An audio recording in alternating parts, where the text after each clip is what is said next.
जय हिंद दोस्तों आज के वीडियो में मैं बात करूंगा कि भारतीय रेलवे के जो भी एग्ज़ाम होने वाले हैं, चाहे ALP, group D, NTPC, RPF, technician या फिर आने वाली जितनी भी सीबीटी परीक्षाएं हैं, उनमें जो लैंग्वेज है, कौन कौन से लैंग्वेज में पेपर देखने को मिलेगा। ठीक है, तो आज मैंने ये सारे जो है डाउट क्लियर हो जाएंगे, क्योंकि मैंने ये सारे जो लैंग्वेज है उन लैंग्वेज को मैंने यहाँ बोर्ड पे लिख रखा है। मान लीजिए पेपर अगर हिंदी या इंग्लिश में होता तो जिस राज्य में वहाँ की भाषा अलग है, मान लीजिए तमिलनाडु वाला बच्चा है तो वो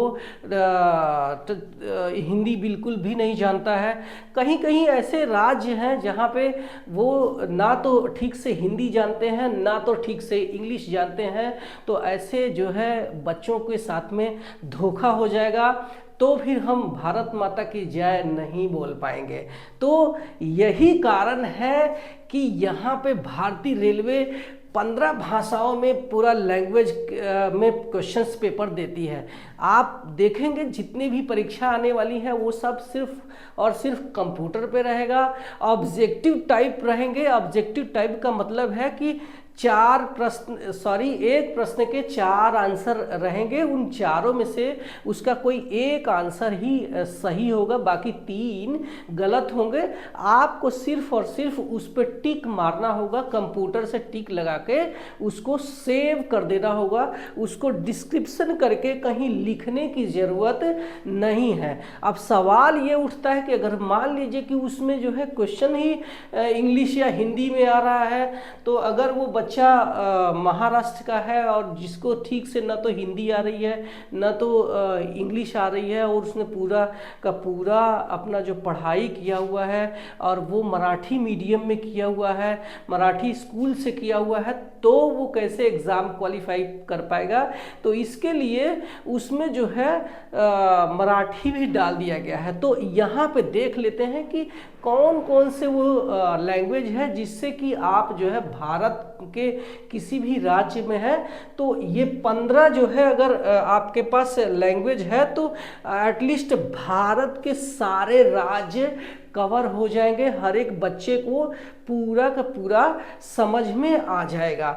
तो जो पहला जो हमारा भाषा है वो है आसामीज, यानी इसको हिंदी में असमिया भी बोलते हैं। ठीक है, तो है बंगाली, तीसरा है गुजराती, चौथा है हिंदी, पांचवा है कन्नड़ा, छठा है कोंकणी, सातवां है मलयालम और आठवां है मणिपुरी, नौवां है आपका मराठी, 10वां है उड़िया, 11वां है पंजाबी, 12वां है तमिल और 13वां है तेलुगु और 14वां है उर्दू। ठीक है, तो 14 भाषा ये हो गई और इसके साथ में एक डिफ़ॉल्ट लैंग्वेज यानी इंग्लिश।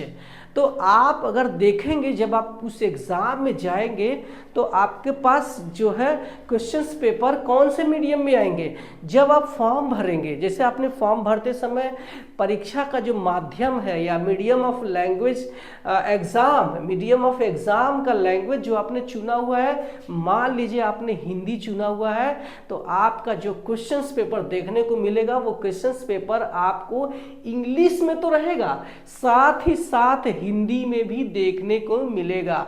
लेकिन अगर आपने बंगाली या फिर इनमें से कोई भाषा चुन लिया है, मराठी, गुजराती, इस तरीके से भाषा चुन लिया है, तो आपका जो क्वेश्चंस पेपर है वो इंग्लिश में रहेगा।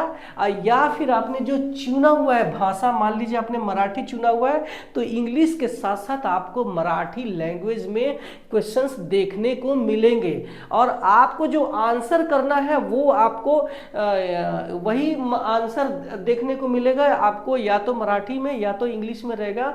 तो दोनों में से कोई एक लैंग्वेज को आप जो है देख करके मिला करके इसमें से उसमें मिला करके आंसर देना होगा। अगर आप ये सोच रहे हैं कि मैंने मीडियम ऑफ लैंग्वेज जो है एग्ज़ाम का मीडियम लैंग्वेज मैंने मराठी चुना है और हमारा क्वेश्चंस पेपर उसमें हिंदी दिख जाए, तो आपको हिंदी देखने को नहीं मिलेगी। अगर आपने गुजराती चुना है, बंगाली चुना है या फिर आपने साउथ का कोई लैंग्वेज चुना है, मलयालम या कन्नड़ा, तेलुगु, तो भी आपको हिंदी देखने को नहीं मिलेगी।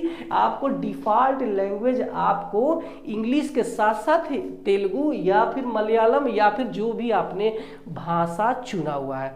अब एक सवाल ये उठता है कि मान लीजिए कि आपने जो एग्ज़ाम का जो लैंग्वेज का मीडियम चुना है वो आपने इंग्लिश चुन लिया है, तो कौन सी भाषा में क्वेश्चंस पेपर देखने को मिलेगा? तो आपको जो क्वेश्चंस पेपर देखने को मिलेगा वो मिलेगा सिर्फ और सिर्फ English. If you choose English then questions paper in English language, मतलब आपने अगर इंग्लिश चुना हुआ है तो आपका पेपर सिर्फ और सिर्फ इंग्लिश लैंग्वेज में देखने को मिलेगा, बाकी और कोई लैंग्वेज में देखने को नहीं मिलेगा।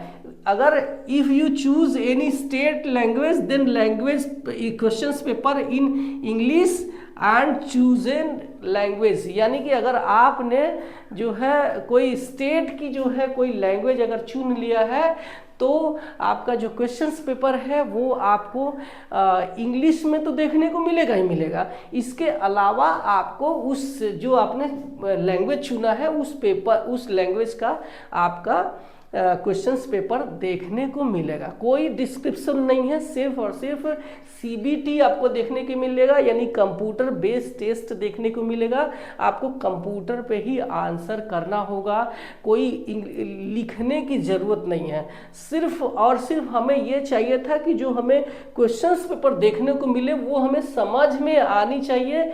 यही एक मकसद था जो कि इन भाषाओं में यहाँ पेपर देखने को मिलेगा कि ताकि हम समझ जाए कि जो क्वेश्चंस पूछा जा रहा है वो क्या है, उसको डिटेल से समझा जाए। क्योंकि पूरे दूसरे जो स्टेट है हमारे इंडिया के, हमारे भारत के जितने भी राज्य हैं उनमें अलग अलग भाषाएं बोली जाती हैं, तो वो लोग आसानी से इसको समझ सके, आंसर कर सके। इसके लिए ये 14 ये स्टेट लैंग्वेज और एक आपका इंग्लिश जिसको डिफ़ॉल्ट लैंग्वेज बोलते हैं, तो ये आपको देखने को क्वेश्चन से मिलेगा।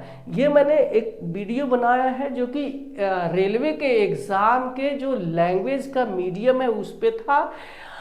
और अगर आपका अभी भी कोई सवाल रह गया है तो मेरे कमेंट सेक्शन में कर सकते हैं, मैं उसका रिप्लाई करूँगा।